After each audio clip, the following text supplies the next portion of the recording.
Olá, prosseguindo no estudo das parábolas do Evangelho, neste vídeo vamos examinar a parábola conhecida como o amigo importuno. Este ensinamento de Jesus está no Evangelho de Lucas, capítulo 11, que se estende desde o versículo 1 até o versículo 13. A parábola está inserida dentro deste ensinamento e vai do versículo 5 ao 8.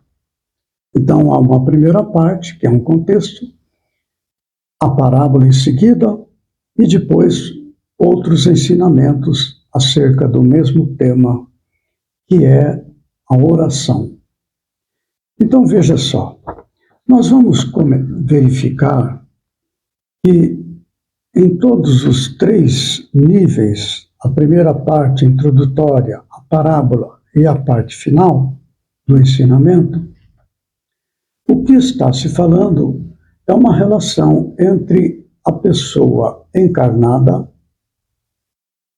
e falando com o seu espírito, com o self. Está falando com Deus, mas é o Deus na medida que eu possa compreender. Deus, na medida que eu possa compreender, é o Espírito, porque nós, como Espírito, estamos em permanente comunhão com Deus. Então, na oração, falo eu, personalidade, falo com Deus na medida da minha evolução espiritual, o Espírito. Então, eu diria que há um diálogo entre a personalidade e o espírito, a personalidade e a individualidade. Está falando com Deus, mas Deus através do espírito. E aconteceu que, estando ele a orar num certo lugar, quando acabou, lhe disse um de seus discípulos: Senhor, ensina-nos a orar, como também João ensinou aos seus discípulos. E ele lhes disse: quando orardes, dizei: Pai nosso que estás nos céus, santificado seja o teu nome. Venha o teu reino, seja feita a tua vontade, assim na terra como no céu. Dá-nos, cada dia, o nosso pão cotidiano. E perdoa-nos os nossos pecados, pois também nós perdoamos aos nossos devedores. E não nos deixes cair em tentação. Esta é a parte inicial, onde Jesus apresenta a oração conhecida do Pai Nosso. Eu quero destacar um aspecto neste ponto do ensinamento, que ele fala assim: venha o teu reino, seja feita a tua vontade, assim na terra como no céu. Então estamos falando com o Pai Todo-Poderoso, Criador do céu e da terra. Quando ele fala Pai nosso que estás nos céus, é o Pai de tudo que vive. O nosso céu, porém, é aquilo que nós, como espírito, no nosso grau de evolução, somos capazes de compreender. Então, aí já não é nos céus, é o nosso céu. Por isso que ele fala assim na terra como no céu. Assim na terra, o que é assim na terra? É o que acontece à pessoa encarnada, a personalidade. Como no céu. Que céu é este? O Espírito, representante de Deus em nós. Então, a personalidade, assim na terra, e a individualidade, como no céu. Então, aí está. Aí ele apresenta a parábola. Disse-lhes também: qual de vós terá um amigo, e se for procurá-lo à meia-noite, ele disser: amigo, empresta-me 3 pães. pois que um amigo meu chegou à minha casa, vindo de caminho, e não tenho que apresentar-lhe. Se ele, respondendo de dentro, disser, não me importunes, já está a porta fechada e os meus filhos estão comigo na cama, não posso levantar-me para tos dar. Digo-vos que, ainda que não se levante a dar-lhes, por ser seu amigo, levantar-se-á, todavia, por causa da sua importunação, e lhe dará tudo o que houver mister. Voltarei depois a fazer alguns comentários sobre a parábola. E ele conclui depois, agora já além da parábola, continuando o ensinamento. Eu vos digo a vós, pedi e dar-se-vos-á, buscai e achareis, batei e abrir-se-vos-á. Porque qualquer que pede, recebe, e quem busca, acha, e quem bate, abrir-se-lhe-á. E qual o pai de entre vós que, se o filho lhe pedir pão, lhe dará uma pedra? Ou também, se lhe pedir peixe, lhe dará por peixe uma serpente? Ou também, se lhe pedir um ovo, lhe dará um escorpião? Pois se vós, sendo maus, sabeis dar boas dádivas aos vossos filhos, quanto mais dará o Pai Celestial, o Espírito Santo, àqueles que lhe o pedirem. Novamente aqui ele compara as dádivas que são comuns na vida material.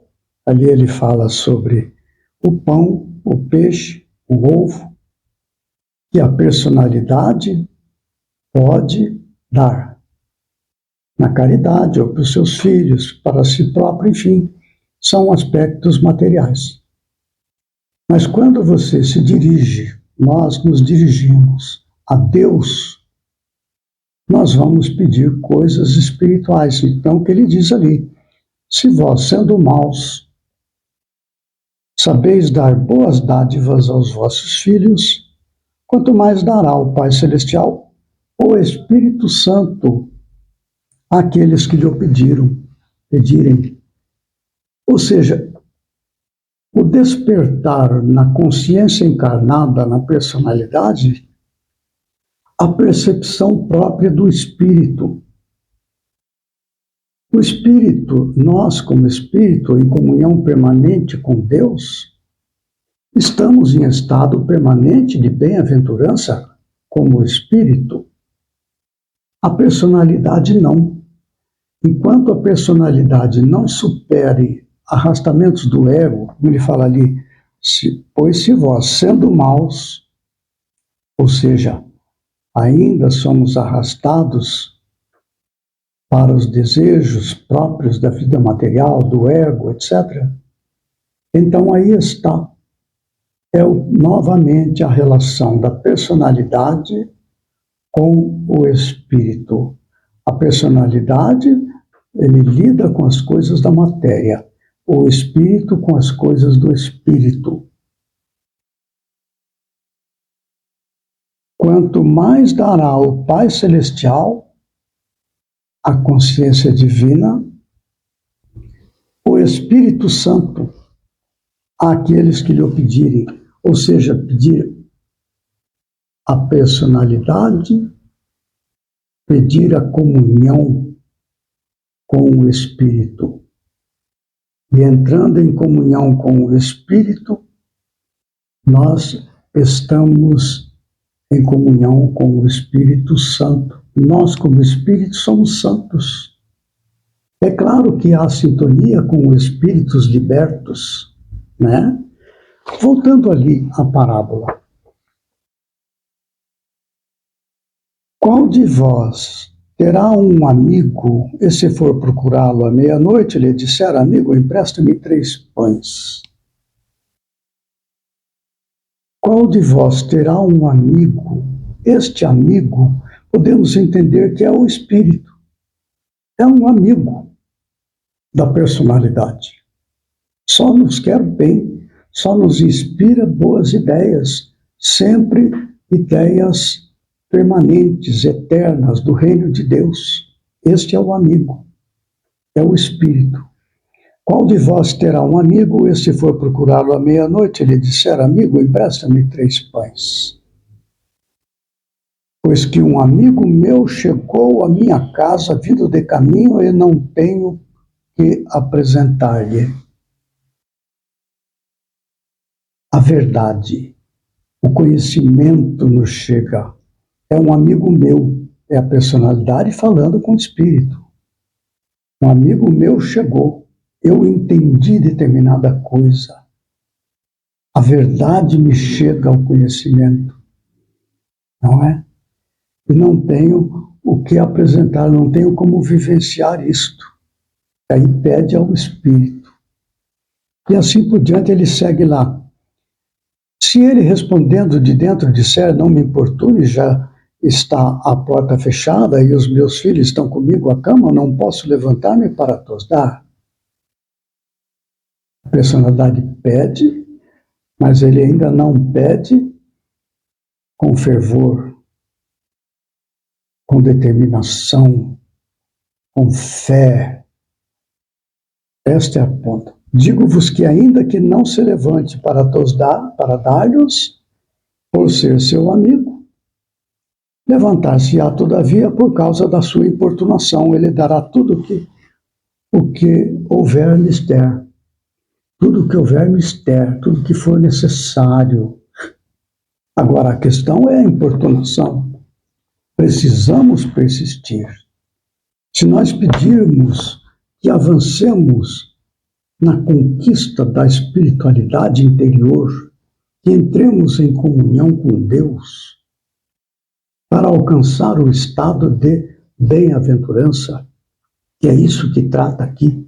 Eu, pessoa encarnada, peço para o Espírito, para Deus em mim, que eu possa adentrar o reino dos céus, para que eu entre em comunhão com o que eu sou como Espírito.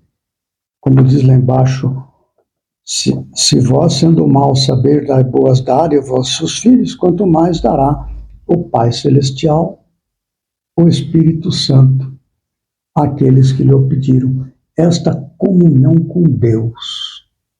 Agora é necessário que a gente persista, através da meditação constante. Eu faço a meditação e não entro em comunhão com Deus. Eu pratico a caridade, não entro em comunhão com Deus. Eu estudo, não entro em comunhão com Deus. Persista, persista, persista. Não desista. Vá em frente. Porque nós somos arrastados pela vida fragmentária de nossos desejos como pessoa encarnada, arrastados pelo ego por um lado, arrastado pelo desejo de espiritualidade por outro, a nossa natureza divina. Isto é fragmentário, às vezes está para um lado, às vezes está para o outro. Então nós queremos nos fixar na vida espiritual, viver em comunhão. É preciso persistir, persistir, persistir, porque até hoje nós estamos despertando para a espiritualidade. Nós ainda não tivemos o domínio disso, é coisa nova. Eu preciso me esforçar para vencer arrastamentos íntimos. Então, importune mesmo a sua consciência divina, fale com Deus, insista, através do seu pensamento, da oração, da meditação, da prática do bem, da prática da caridade. Tudo isto é como se estivesse importunando a Deus, Deus em nós, consciência. Não porque a consciência me negue isto, não. É porque eu tenho barreiras dentro de minha personalidade que eu preciso vencer. Esta importunação é para que eu, me convencendo profundamente e desejando de maneira inflexível, determinada, persistente, eu vença em mim as barreiras. Há uma passagem que Jesus, em outra parte, ele fala da mesma lição, de uma outra maneira. Olha só. Nós vamos encontrar em Mateus 15, nos versículos de 21 até versículo, 28. Olha só esta passagem, se não fala da mesma coisa. Cura da filha de uma mulher cananeia. É uma mulher estranha aos judeus, aos israelitas. Jesus veio para os judeus, para os israelitas. Mas ali era uma mulher cananeia, veja só. Jesus, partindo dali, retirou-se para a região de Tiro e de Sidônia. Eis que uma mulher cananeia daquela região veio gritando: Senhor, filho de Davi, tem compaixão de mim. A minha filha está horrivelmente endemoniada. Ele, porém, nada lhe respondeu. Então os seus discípulos se chegaram a ele e pediram-lhe: despede-a, porque vem gritando atrás de nós. Jesus respondeu: eu não fui enviado senão as ovelhas perdidas da casa de Israel. Mas ela, aproximando-se, prostrou-se diante dele e pôs-se a rogar: Senhor, socorre-me. Ele tornou a responder: não fica bem tirar o pão dos filhos e dá-lo e atirá-lo aos cachorrinhos. Ela insistiu: isso é verdade, Senhor, mas também os cachorrinhos comem das migalhas que caem da mesa dos seus donos. Diante disso, Jesus lhe disse: mulher, grande é a tua fé, seja feita como queres, seja feito como queres. E a partir daquele momento, sua filha ficou curada. Olha, se não é a mesma coisa. A mulher cananeia é estranha àquele mundo em que Jesus estava vivendo, era o mundo do reino de Israel. Ele veio para os filhos de Israel, mas a mulher era uma estranha. É como nós, como personalidade, vós sendo maus, sabeis dar boas dádivas ao vosso filho, quanto mais dará o Pai Celestial, o Espírito Santo. É a mesma ideia da parábola. Qual de vós terá um amigo? E assim por diante. A lição é muito profunda. Esse trecho, e o contexto da parábola, a parábola e a sequência desses ensinos requer uma reflexão profunda. Mas o que está na mensagem central é: persista, não desista. Se fazer a meditação, faça todo dia, mês após mês, ano após ano. Pratique a caridade dia após dia, ano após ano. Pratique o bem, se esforce, faça oração, persista. Com o tempo nós vamos vencer estas barreiras e entrar em comunhão com Deus. Personalidade, entrar em comunhão com o Espírito, com o Self, adentrando assim no universo de bem-aventurança, seja encarnado ou desencarnado, porque desencarnado ainda somos personalidade. Então aí está a lição extraordinária. No próximo vídeo, prosseguindo no estudo das parábolas do Evangelho, vamos ver a parábola O Rico Sem Juízo. Está em Lucas, capítulo 12, versículo 16 a 21. Até lá, que Jesus nos ampare e fortaleça.